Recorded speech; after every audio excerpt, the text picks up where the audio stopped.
Namo Bhagavate Vasudevaya. Om Namo Bhagavate Vasudevaya. Om Namo Bhagavate Vasudevaya. Om Namo Bhagavate Vasudevaya. Om Namo Bhagavate Vasudevaya. Om Namo Bhagavate Vasudevaya. Together, please. Narayanam Namaskritya Naram Chaiva Narottamam Devim Saraswatim Vyasam Tato Jayam Udirayat Nas Srimad Bhagavatam, which is the very means of conquest. One should offer respectful obeisances unto the personality of Godhead, Narayan, unto Narayan Rishi, the supermost human being, unto Mother Saraswati, the goddess of learning, and unto Srila Vyasadeva, the author. Nasta Pareshvabhadreshu Nityam Bhagavata Sevaya Bhagavati Uttama Shloke Bhaktir Bhavati Naishtiki. By regular attendance in classes on the Bhagavatam and by rendering of service to the pure devotees. All that is troublesome to the heart is almost completely destroyed, and loving service under the personality of Godhead. Irrevocable fact. Om Jnana Timarandasya Yananjana Shalakaya Chakshurum Militam Yena Tasmai Shri Gurave Namaha. I was born in the darkest ignorance, and my spiritual master opened my eyes to the torch of knowledge. I offer my respectful obeisances unto him. Mukam Partivachalam Bangum Langhayate Girim Yat Kripatamaham Bande Shri Gurum Dinatarane. I offer my respectful obeisances unto my spiritual master, the deliverer of the fallen souls. His mercy turns the dumb into eloquent speakers and enables the lame to cross mountains. All right, so we're going to read 4 verses this morning. Yesterday was kind of like a rainstorm of metaphors, wasn't it? Yes. We're going to hear all of those analogies. There must be 40 or 50 of them in this chapter. Metaphors, rather. So today we're going to, for the next few days, we get to just focus on a few at a time, which is really nice. So today we have 4, starting with text 9. So why don't we just take them one at a time rather than reading all of them together. Okay. In fact, why don't we do the Sanskrit for this one, since that's our starting point. Is that right? Okay.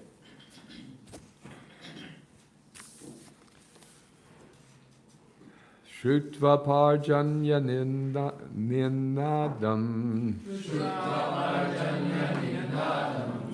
Manduka sasrijur gira Tushnim shayana pragyadvad Brahmana niyamat yaye Shrutva parjanya nindadam Manduka sasrijur gira Tushnim shayana pragyadvad Brahmana niyamat yaye Shrutva prajanya ninandam Sutva Nidhin Adam Manduka Sasrijur Gira Sushnim Sayana Pragyadvad Brahmana Niyamat Yaye Shrutva prajanya ninandam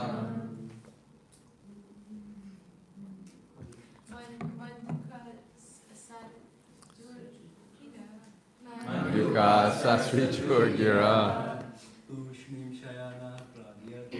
Tushnim Shayana Pragyadvad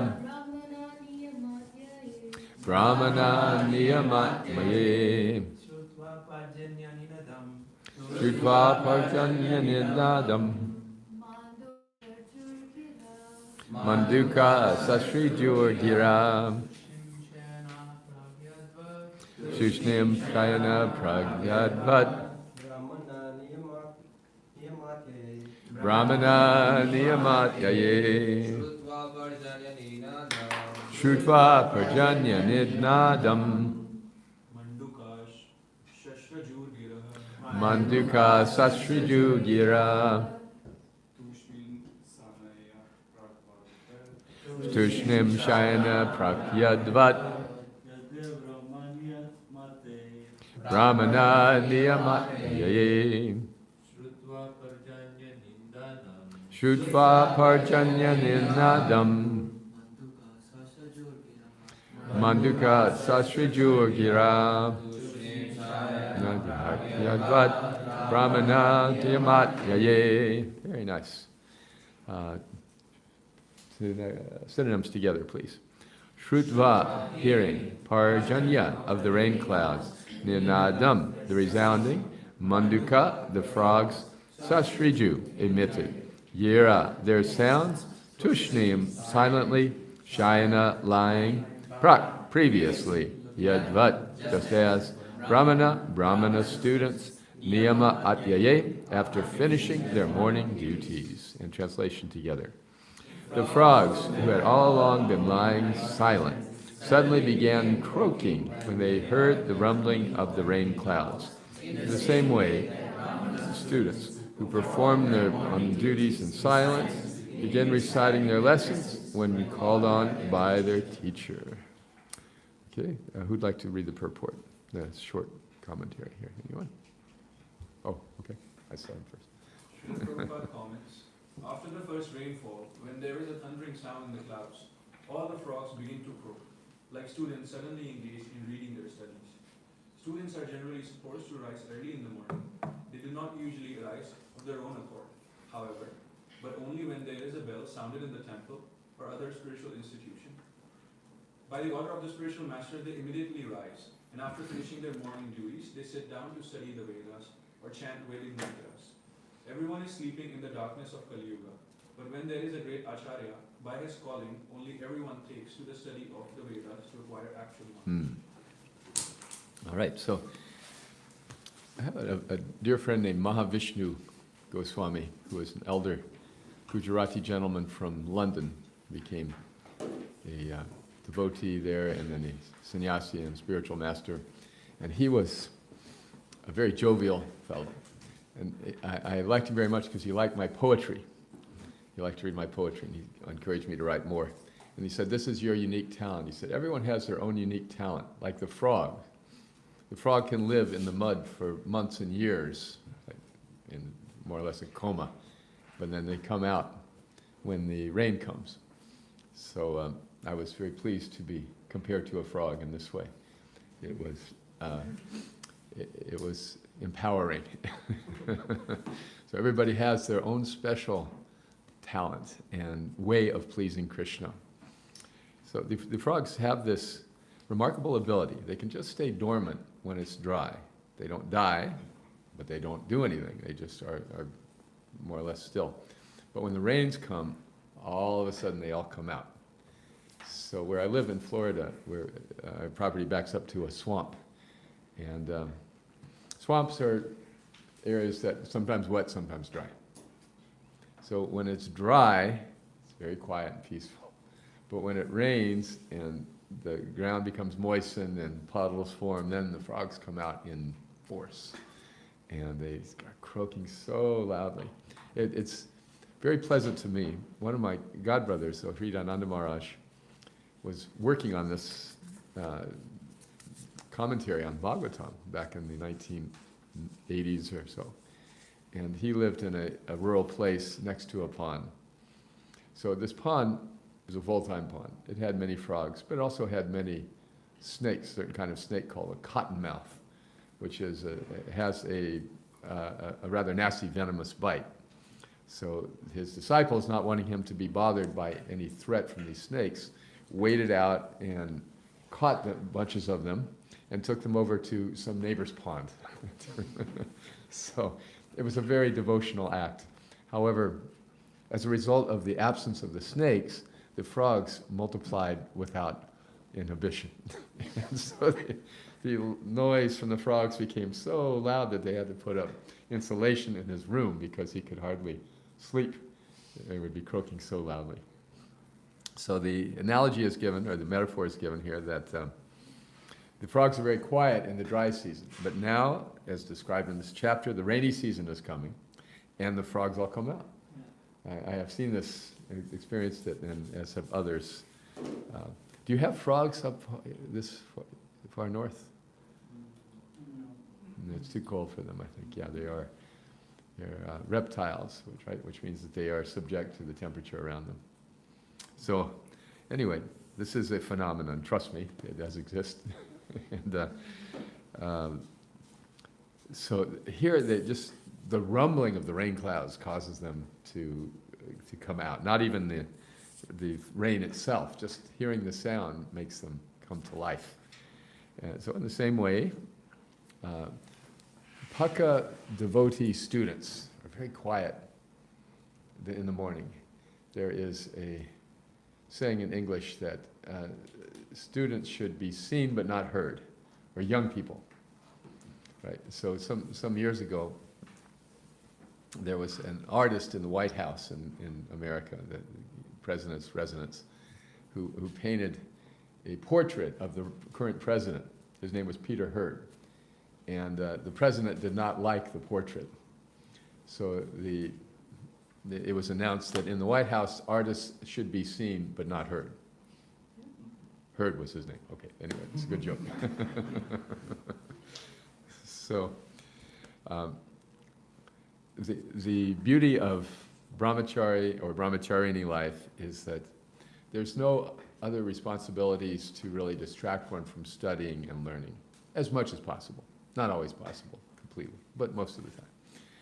And whatever investment we can make in our studies just pays dividends for the rest of our lives, our spiritual studies, just as you learn a trade in school, and then you can use that professionally. So in the same way, in a much deeper way actually, you learn these timeless mantras and timeless shlokas and timeless teachings, and if you can internalize them, bring them into your heart, they just set your life on a whole different course than it would have taken. And those slokas that you remember become your lifelong friends. So the tradition is that students would just be very focused on studies. They would just learn mantras. In fact, before Kali Yuga, the whole tradition was passed down by oral repetition. So students would be expected to memorize vast swaths of slokas. Even in India today, you have families that are named Ekvedi, Dvivedi, Trivedi, Chaturvedi, right? That their family heritage was that their ancestors would memorize 1, 2, 3, or 4 of the Vedas. Not a light task. Some of my godbrothers and godsisters have memorized the entire Bhagavad Gita in Sanskrit, 700 verses, but it's a big endeavor. And those are very gifted people in that particular way. But Srila Prabhupada said if we could just learn 20 slokas, some of his young Western disciples were going to introduce ISKCON in South India, this very traditional part of the country, and they felt a little intimidated. How could we possibly present Bhagavad Gita to these scholars? Srila Prabhupada assured them, if you know 20 verses from Bhagavad Gita, you can teach anywhere in the world. So this is the time when students imbibe, memorize, and commit themselves to study as a long-term investment in life. And therefore, traditionally, they're very quiet until they're called on, and then they recite their lessons. So, any questions about this or any comments? It's a nice analogy. Frogs, the way they croak during the rainy season, that's out of joy. And when students recite the verses, it's out of duty, out of fear of the teacher. Actually, no, it's not out of joy. It's out of mating. It's a mating call. Oh, they're just looking there. The bullfrogs are saying, "Here I am."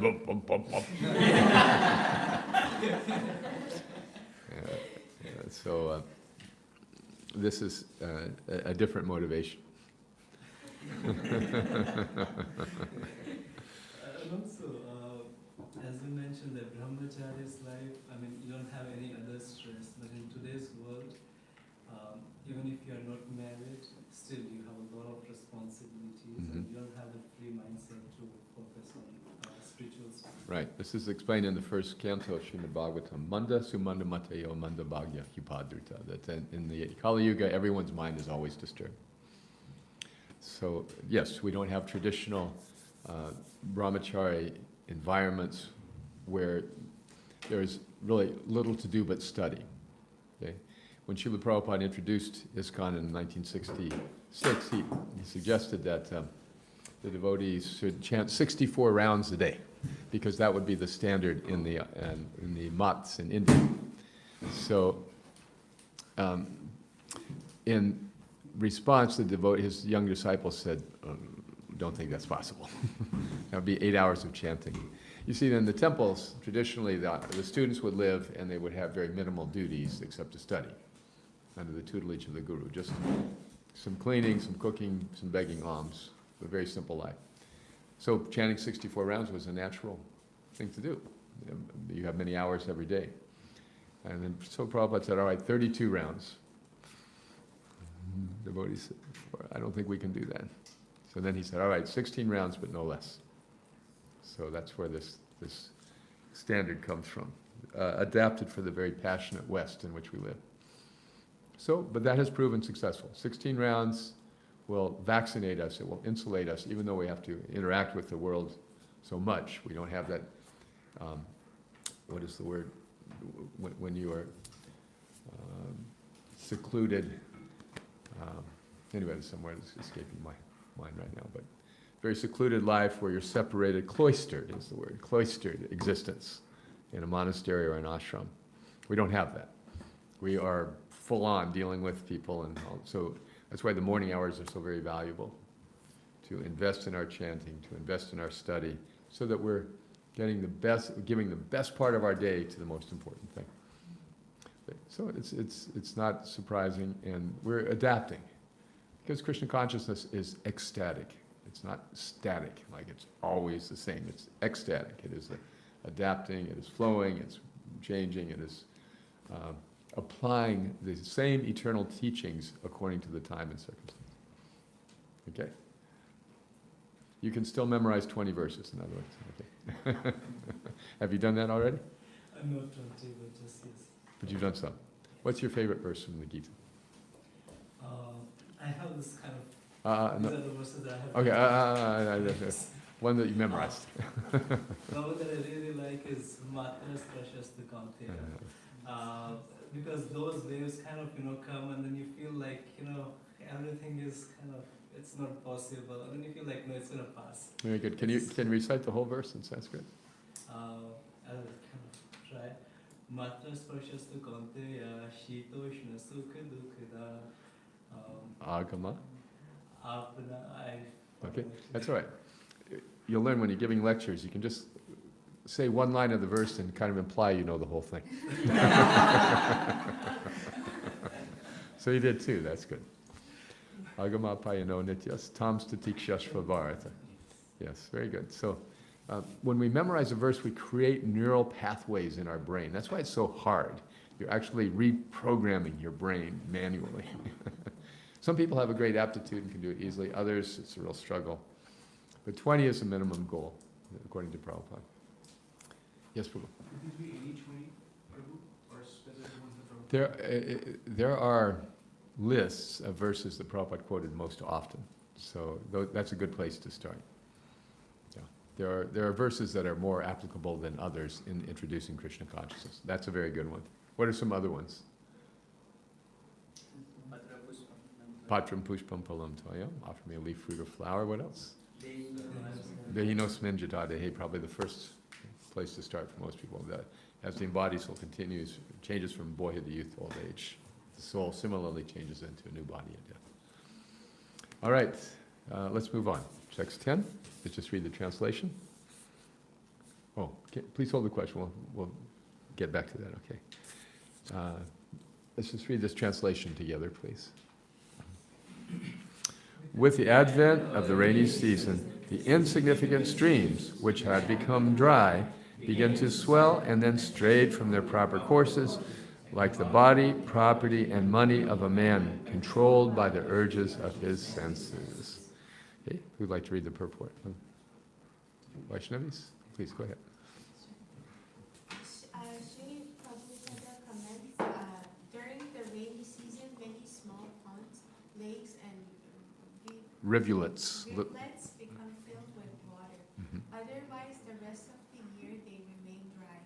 Similarly, materialistic persons are dry, but sometimes when they are in a so-called opulent position, with a home or children or a little bank balance, they appear to be flourishing, but immediately afterwards, they become dry again, like the small rivulets and ponds.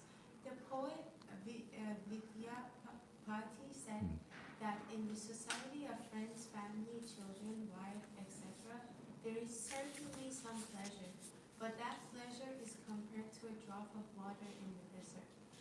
Everyone is hankering after happiness, just as in the desert everyone is hankering after water. If in the desert there is a drop of water, it may of course be said that the water is there, but the benefit from that drop of water is very insignificant.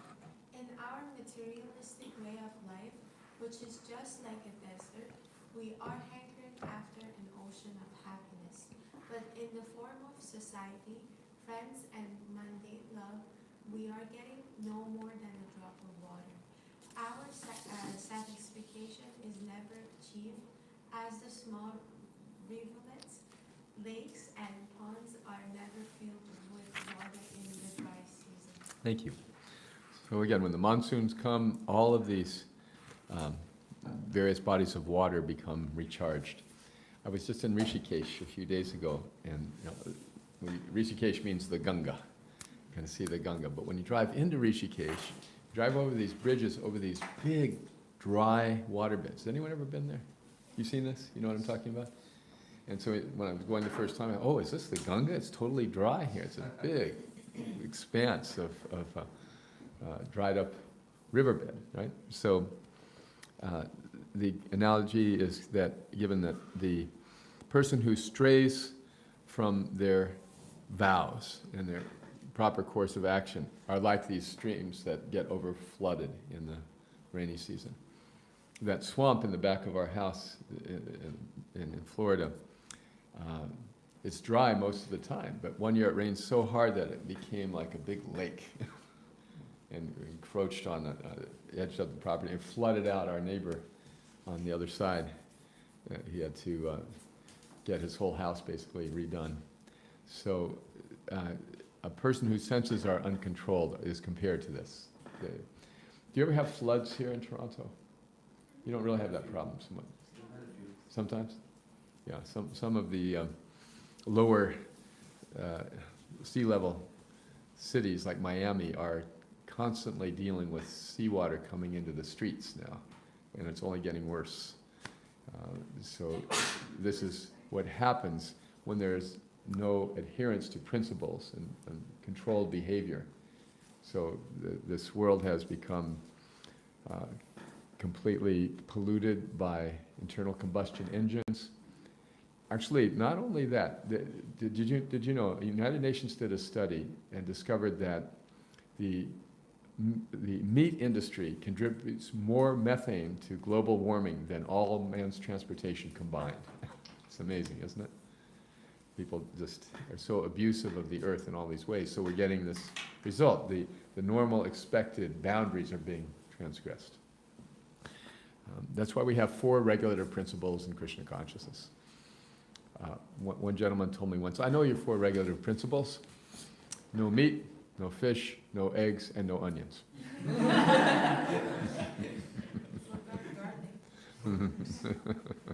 That's the 5th. Srila Prabhupada said, if I just eliminated these people like kirtan and they like deity worship, and he said, if I just eliminated these regulative principles, I could have millions of disciples. And indeed, that's what you see. We were talking yesterday about the glowworms, the fireflies of false teachers in Kali Yuga. So there are some very popular teachers with millions of followers, and they basically said, yes, you kind of do whatever you like, and I'll tell you some nice kata, and you give me some money. And this is the program. They've become very, very popular. Regulative principles are not popular, but they are like the side posts on the highway, that keep you from going off the edge. So they are called in the Bhagavad Gita the regulative principles of freedom. It's such a little thing to give up, really, these four things. Intoxication, gambling, illicit sex, and meat eating. It's just, okay. It's relatively modest, especially if you are fortunate to be brought up in an environment where these things are honored. But even if not, it's still a modest adjustment. And then there's this great joy that begins to permeate life. Why these four things? Because these are four things you can't offer to Krishna. Just about anything else you can do for Krishna. But these four things, just a few things you cannot do for Krishna. You cannot... Prabhupada said if Krishna ate meat, we'd offer him meat 3 times a day. Right? But he says, Patram Pushpam Palam Toyam. He's just offered me these simple things. So, yes, any comments on this? Yes, Prabhu. What does that begin to swell mean? It means Yeah, it gets very big, yes. And then it overruns its course, its usual banks. Like the ocean generally stops at the beach, but when the glaciers melt and it rises even a little bit, then it creates havoc.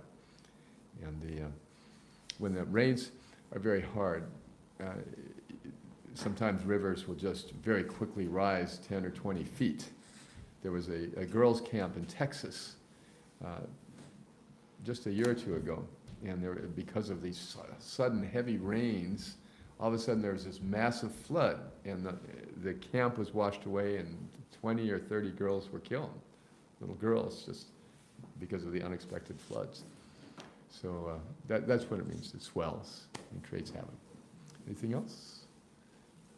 We mentioned the last point you mentioned about if Krishna was eating meat, then we would offer meat 3 times a day. And often this debate happens about being vegan and being vegetarian or eating meat.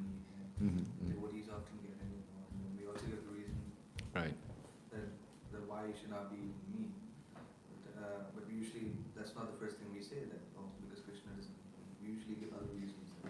It's not just because Yes, you see, these regulative principles have so many beneficial side effects. We're not vegetarians because it's better for our health, although it is, but we're vegetarians because Krishna's a vegetarian.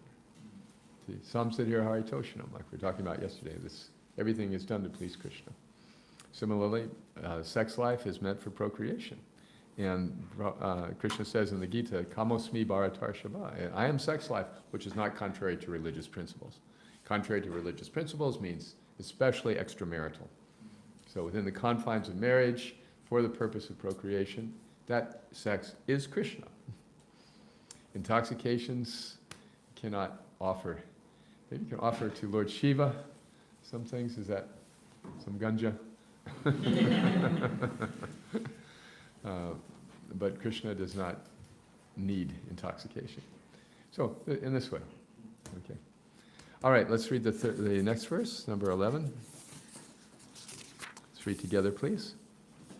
The newly grown grass made the earth emerald green. The Indragopa insects added a reddish hue, and white mushrooms added further color and circles of shade. Thus the earth appeared like a person who has suddenly become rich. Srila Sridhar Swami comments that the word Rinam indicates men of the royal order. Thus the colorful display of dark green fields decorated with bright red insects and white mushroom umbrellas can be compared to a royal parade displaying the military strength of a king.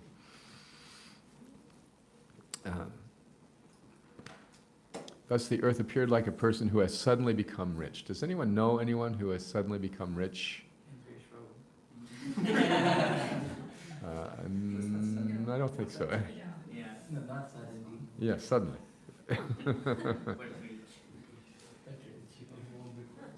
Yeah, yes. Sudama. Oh, Sudama. Okay, I was thinking personal friends, but that's a very elevated example. if I could just share with you a bit about my life and being on the other side of the hill, and you're all young people.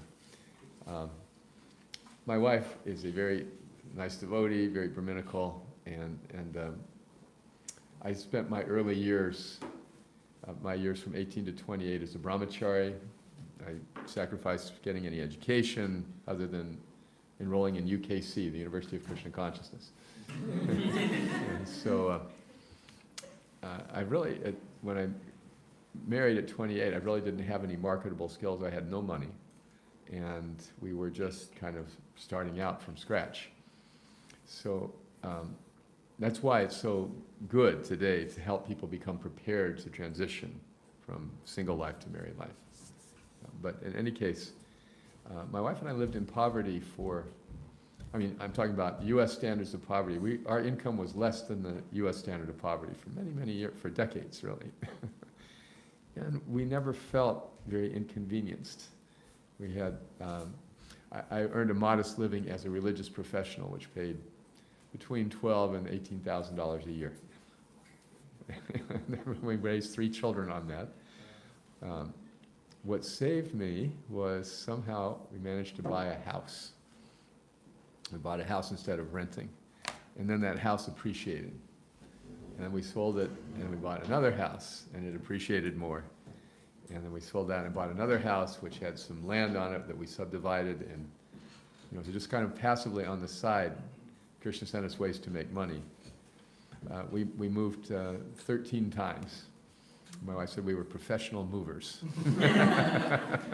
We would buy a house, move in, stay there for some years, let it appreciate in value, and then sell it and move, try to buy another house. So very unexpectedly, we got money. And so I always feel when I read a verse like this, that yes, if our purpose is serving Krishna, Krishna says, Tesham nitabhayuktanam yogakshema lahamyam. I will carry what you lack and preserve what you have. So that isn't to say it's very good and responsible if you have a marketable skill and you earn money. That's the duty of the householder, ashram. So I kind of had this experience of not becoming rich, but becoming financially responsible after. If young people today did what my wife and I did, I would say you shouldn't do that. It's too much risk. But again, probably by Prabhupada's proximity, we were willing to take risks, and we just had so much confidence in what Prabhupada had done that we also experienced that to some little degree. All right. So any discussion on this before we do our last verse? Okay. So may you all be richer than I ever became. Then you can give me donations. Okay. And finally, text 12. We're 12 or 13 today, I think. What? Till 13. Okay, well, let's go on quickly. Together, please. With their wealth of grains, the fields gave joy to the farmers, but those fields created remorse in the hearts of those who were too proud to engage in farming and who failed to understand how everything is under control of the Supreme. We don't have time for the purport here, but just briefly, it's interesting, isn't it, this phrase, too proud to engage in farming. Has anyone heard of Varnashram Dharma? Okay. Would you like to hear something about Varnashram?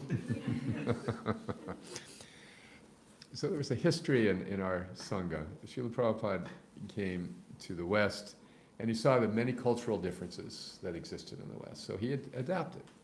He encouraged young men and women to take up Krishna consciousness. In India, women having ashrams was very rare, but he said all of our temples should have ashrams for the ladies.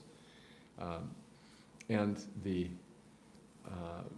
first years, everybody was single. So everybody was enthusiastically teaching and practicing Krishna consciousness.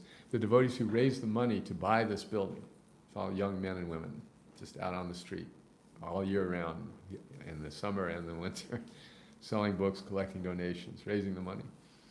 And Indresha's father kindly helped scam the church who refused to sell it to the Hare Krishnas, but would sell it to an Indian cultural center. So he got the contract written that, okay, we're selling it to we are purchasing this building, we or anyone we assign it to. And somehow the church overlooked that, that clause. So after the deed was signed, then they signed it over to Hare Krishna. So. Anyway, my point is that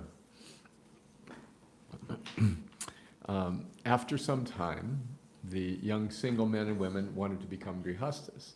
And when they became grihastas, like my wife and I, were not very well prepared for it.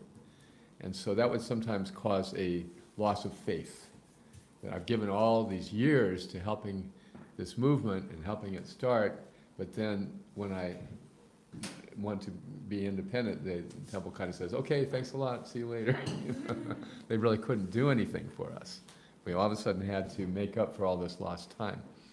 So not everyone, but in some cases this caused some loss of faith or loss of enthusiasm. So Srila Prabhupada, seeing this, said, okay, what we need is to have varnashram introduced for these devotees who are sincere devotees but need a simpler way of life because they haven't prepared to compete in this rat race of the material world. So he was very interested in establishing farms so devotees could live on the farms, have minimal financial needs, and just grow their own food and create their own environment and raise their children. And he was very hopeful this could take place. So it proved to be much more challenging than expected. For one thing, the climate is so different in the West. You know, having a farm project in an environment where you can only have 3 or 4 months of growing season definitely limits your options.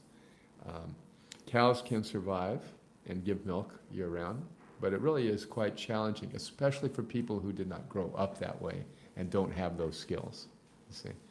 So the farm projects, some succeeded, some didn't. Some turned into ancillary types of rural projects, like for tourists to come and visit, like New Vrindavan, and they survived that way. But as far as self-sufficiency, growing your own food, which is very doable in an environment like India, where there are knowledgeable people and the climate is conducive year-round, it's difficult. So again, forgive me if I'm sharing too much information about my life, but our last property my wife and I bought was an 8-acre farm that belonged to some devotees, and we bought it from some friends. So this is a whole new experience, 8 acres of land. So what do you do with all this land? It was covered with trees, so we cut down the trees during the pandemic and got some cows, and they're out grazing, and planted fruit trees, and many of which take decades to really, or some of which rather, like pecans, they take decades before they start producing. But trying to establish a family farm. And so I have found a lot of joy at this stage of my life. When I retired from management, I could just go out and do farming work, and it's almost ridiculous and silly, all the things I don't know how to do. But fortunately, there's no pressure to maintain ourselves, and so I can trial and error. Being too proud to farm is this interesting phrase, huh? Because farming is hard work, and that's one of the reasons, in addition to climate, why devotees did not achieve self-sufficiency on most of these varnashram projects, because it's hard work. It's hard work, and you have to know what you're doing, and it's very easy to work hard, and get nothing. So you have to be in a position to be able, okay, well, let me start again and apply what I've learned and try and do it better next time. So being too proud to farm implies people, oh, I don't, I just buy my food at the grocery store, I don't need to grow. And therefore, to such people, the rainy season is merely an inconvenience. But for the farmer, and believe me, I've experienced this in Florida, we have sometimes 6 or 8 weeks with no rain, and it's a real challenge to try to keep your little crops alive. You have to really keep on top of it. But when the rain comes, it's like, oh, all right, now we can relax. And in the reign of Maharaj Yudhisthira, the reign, R-E-I-G-N, of Maharaj Yudhisthira, it would only rain at night. So all day it would be sunny and bright, and then the crops would all get watered at night. So when we're in harmony with nature, that sort of thing is possible, but not these days. Okay, anything briefly? Okay, and then we'll just finish up this last 13th verse. We keep on schedule. Together, please. As all creatures of the land and water fall in rainwater, their forms became attractive and pleasing, just as the devotee becomes beautiful by engaging in the service of the Supreme Lord. Someone read the purport, please. Oh, go ahead. Srila Prabhupada comments as follows. We have practical experience of this with our students in International Society for Krishna Consciousness. Before becoming students, they were dirty looking. Although they had naturally beautiful personal features, but due to having no information of Krishna consciousness, they appeared very dirty and wretched. Since they have taken Krishna consciousness, their health has improved, and by their following the rules and regulations, their bodily luster has increased. Then they are dressed with saffron-colored clothes, with tilak on their forehead and beads in their hands, and on their necks they look, and beads on their hands and on their necks. They look exactly as if they have come directly from Vaikuntha. Nice.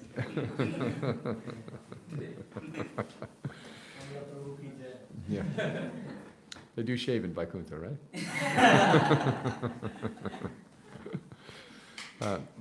So this is the same experience we have when, even if we water the crops, they survive, but when the rain comes, they flourish, because there's so much nitrogen in the rainwater, and they are brought to life. So it's a beautiful analogy of how people are brought to life by becoming devotees. Any comments? Has anyone experienced being brought to life by Krishna consciousness? Oh, you're all so beautiful. Even the ones who haven't shaven today. So, comments, thoughts? Damayanti? I really like the point where you said that memorizing verses, they change like neural pathways in your brain. It's almost like you're reprogramming your brain. Yes, it's arduous. It really takes a lot of repetition for most of us. But when you do it, they stay with you. These verses I know from the Gita, I memorized when I was like 19 years old. 54 years ago. But they're still at my beck and call whenever I'm on a subject. So yeah, I really encourage you to do it now. Also, I was thinking it from the perspective of the sound vibrations that they pick up. Because a lot of people in this world right now, they have a lot of different mental health problems. And because of that mental health problems, their brain has been really affected, or the things that they've started taking to deal with it.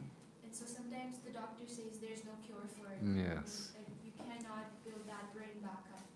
But when we hear these things about chanting, researches is there, and on memorizing verses now you just share, then it feels like there's hope around for people. Yes, yes. You know, material life makes no sense, and therefore there's so much mental health issue, like you said.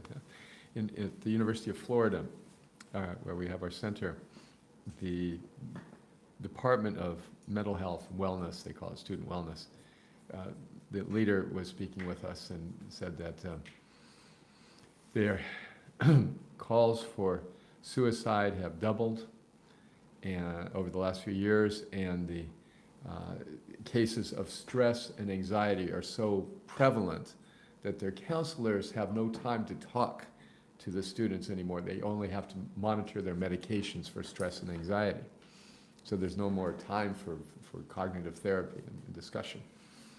And so they were trying to figure out the cause of it, and they found out, they concluded the cause is social media. Because people feel they have connection on social media.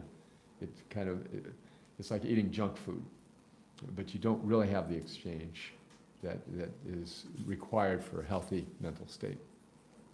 So, Nityananda Prabhu, you had a question earlier. you remember what it was? Oh yes, you were mentioning about memorize shlokas as duty, but I was thinking there's so many glorification of Krishna in Bhagavatam. How do we fall in love with those glorification and shlokas? So it's just so we can connect and we can. If that makes sense. You tell me. I wish I could tell you.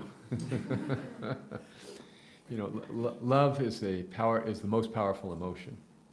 And so our goal in Krishna consciousness is to come to love Krishna.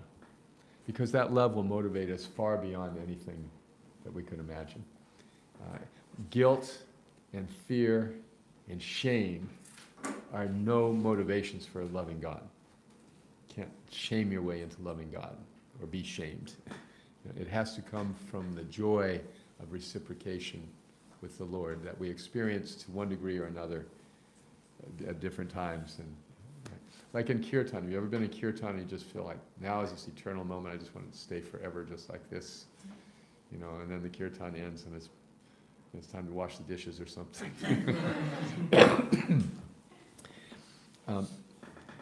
Rupa Goswami compares it to this. He says, if you try to describe love if you try to describe conjugal love to an immature child, they might get some concept, but they cannot understand what it's actually like to fall in love with somebody. But once you have fallen in love with somebody, then you immediately understand it. And you can never forget it.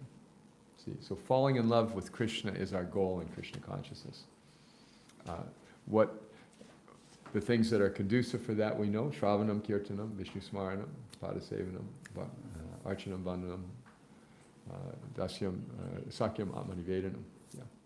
These 9 processes of bhakti are very favorable for developing that love. Hearing these glorifications of Krishna, just like you're saying, the sound vibration alone awakens that dormant love. Hearing in the association of devotees makes it more powerful because others are sharing the same experience. And it kind of reaffirms our experience to see others, to see the impact that the holy name or the Bhagavatam have on others as well. So it takes time. It takes time. However, the journey is blissful. Even we read the Bhajans of Bhakti, Vinod Thakur and Artam Das Thakur, they're lamenting, I have no love for Krishna. Golokera Premadana Harinama Sankirtana. The holy name is descended from Goloka Vrindavan. How unfortunate that I have no attraction for it. Artam says. So it's existentially okay to be in this position where we're trying to love Krishna, we want to love Krishna, and we're not feeling any love for Krishna. Does that mean the process doesn't work? No, it just means that we have not quite made up our mind entirely that that's what we want out of life. So, and that's all right. It takes, be patient with ourselves. Because we have, you know, Krishna consciousness is like taking off in an airplane. When you first get in, you feel the G's, you feel the acceleration, right? But when you hit cruising altitude, it seems like you're just standing still, right? So when we first take it up, there's a lot of relief from material distress that we experience. But then we get a little familiar and we might get a little complacent. Okay, well, I've got that down. Now, you know, what else? and this is a period of, they call the clearing stage, where the unwanted habits are removed, but very slowly and surgically. Like Krishna will give us incredibly painful experiences to get rid of a certain anartha. Just like we go to the dentist knowing it's going to hurt, but it's going to hurt less than it would if we left the tooth to rot. Right? Prabhu?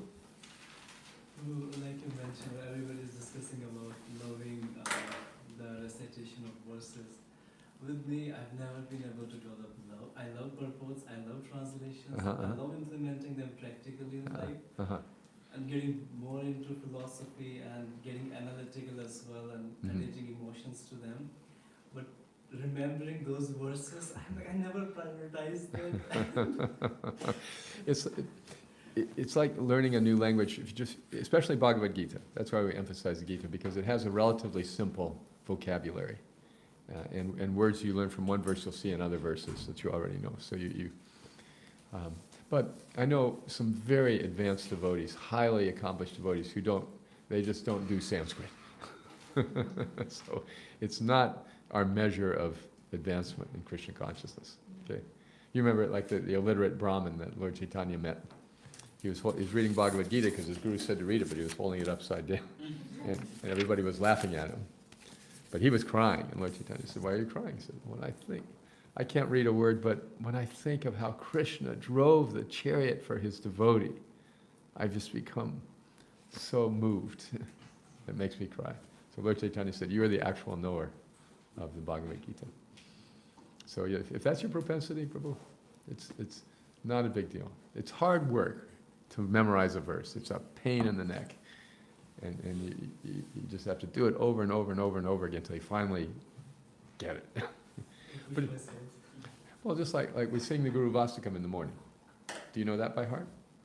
Guru Ashtakam, since we kind of do it almost every day, so yes, to an extent.